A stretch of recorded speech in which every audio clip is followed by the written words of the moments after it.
Fady miarabanao amin'ity alatsinainy fa 10 volana febroary ity.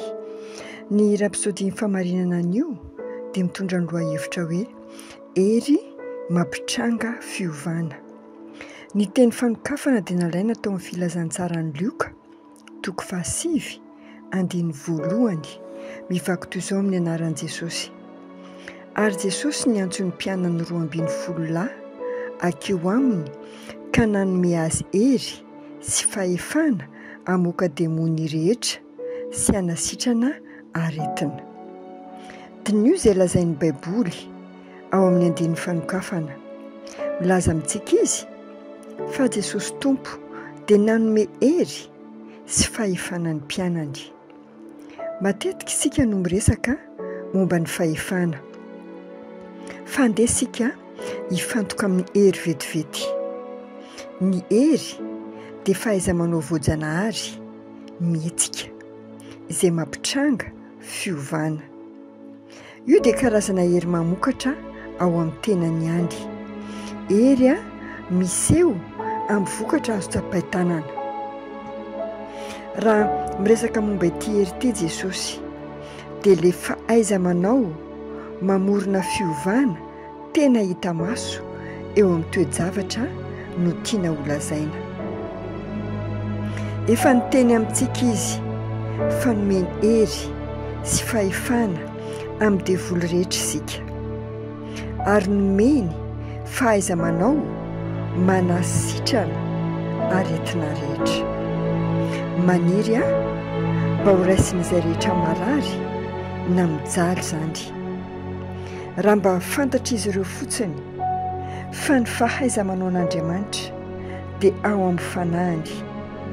Ny fahaiza-manao an'Andriamanitra dia ao amin'ny fanahiny ary afaka mampitranga fiovana eo amin'ny toe-javatra iainan'izy ireo. Hoy ny Tompo Jesosy eo amin'ny asan'ny apôstôly 2:9. Fa azo hery ianareo amin'ny ilatsahan'ny fanahy-masina aminareo. Ny hery eto dia midika hoe fahaiza-manao mavitrika entina manova zavatra. Hery miasa toy ny dinamo. Hery ahafahanao mamorona na mamerina indray na inona na inona. Hery mitondra fiovana. Ampiasao izany hery izany anio.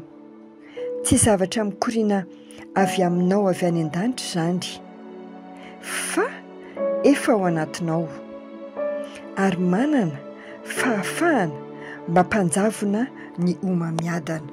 Tsaroako indray mandeha nametra tanana tamin'ny lehilahy iray izay nanana fivontosana. Ny lehilahin'Andriamanitra Pastora Krisy no miteny mitovy habe amin'ny atody ilay fivontosana tao amin'ny lamosiny olona iray Rehefa nametraka ny tanako teo amin'ilay mivonto hoy ny lehilahin'Andriamanitra dia tsapako fa nihetsiketsika tao ambany felan-tanako ilay izy.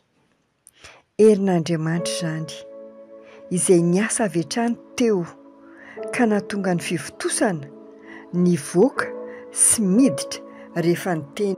Hozy ihany izy hoe nahatonga ny fivontosana nivoaka sy miditra rehefa niteny. Hery izay mitondra fiovana dia mandidy nandidy ny fivontosana hiala avy eo dia nitranga ilay izy. Io hery mihetsika sy manova fiainana io dia natao ho an'izay rehetra mino.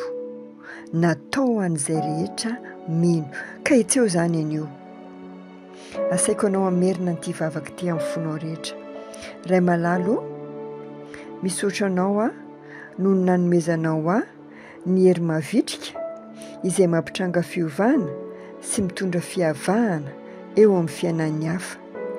Raha mizara ny teninao dia miasa mahery vaika atao anatiko ny herinao, mitondra fanasitranana, famerenana amin'ny loniny ary fanafahana ho an'ny maro. Feno finoana ary mandeha amin'izany fahefana manova ny fiainana izany ho voninahitra ao amin'ny anaran'i Jesosy. Alleluia, amen. Dia mirary anao hanana tontolo andro mahafinaritra amin'ny anaran'i Jesosy. Tahiny Tompo manokana ianao tompoko.